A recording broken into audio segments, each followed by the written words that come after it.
Ang dami pa natin gustusin. Manghihiram na lang ako sa kasama ko. Pang Noche Buena natin, wala pa. Akala ko ba nagtabi ka? Bunso, bumili ka nga ng sardinas sa imong tita. Sige po, pa.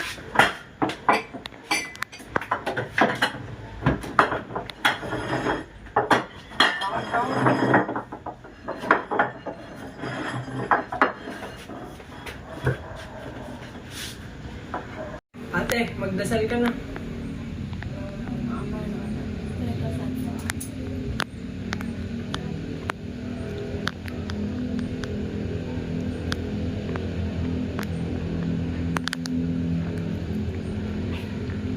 Amen. Tara, magsigain na tayo. Wow! Oh, ito lang yung nahiram ko. Magkano to? 350 lang yan. Pinangbili ko na ng soft drinks yung iba. 350? Ito lang nahiram mo. Anong gagawin ko? Yan lang yung kaya. Ewan ko sa'yo, ang hirap-hirap mong kausap. Ma? Ma, ano nangyari? Naiyak ka? Problemado na tayo na.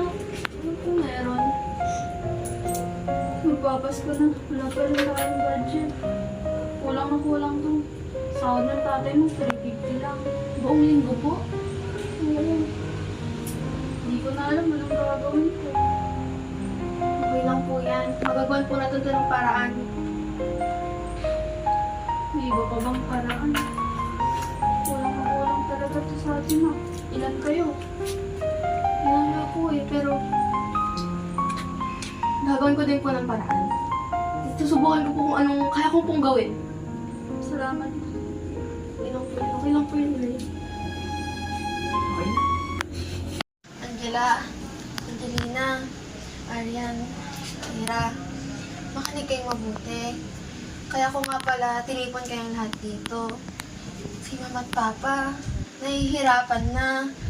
Si Papa yung sahod napakaunti, pati na si Mama. Tapos, nung tinanong ko si Mama kung nangutang ba si Papa, sabi niya hindi. Pinagtatakpan niya pa. Nangungutang si Papa? Oo. Kaya anong gagawin natin, ate? Oo nga ate, paano gagawin namin? Huwag kayong mag-alala, gagawa namin ng paraan ng ate nyo. Sige. Ira, sumama ka muna sa akin. May sasabihin muna ako sa'yo. May pag-uusapan tayo, ha? Sige. Tara dito.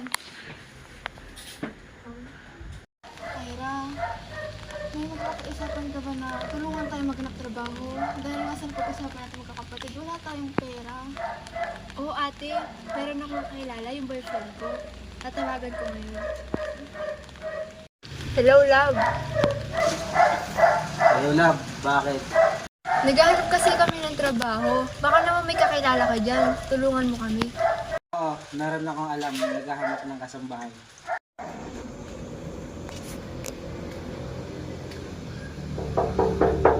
Tao po!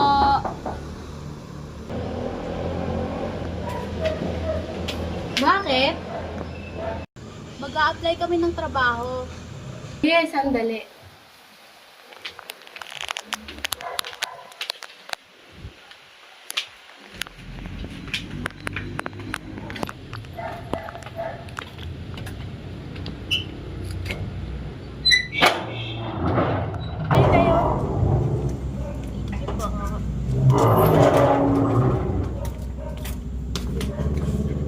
Anong kailangan mo? May nakapagsabi kasi sa amin na naghahanap daw po kayo ng trabaho. Pwede ba makapag-apply? Marunong ba kayo sa gawaing bahay? Ayoko lang tamad at maarte. Opo, kahit ano po. Basta kailangan lang po namin ng pera. Kahit ano po kailangan namin gawin, basta makapag-trabaho po kami. Sige, pwede na kayo magsimula ngayon.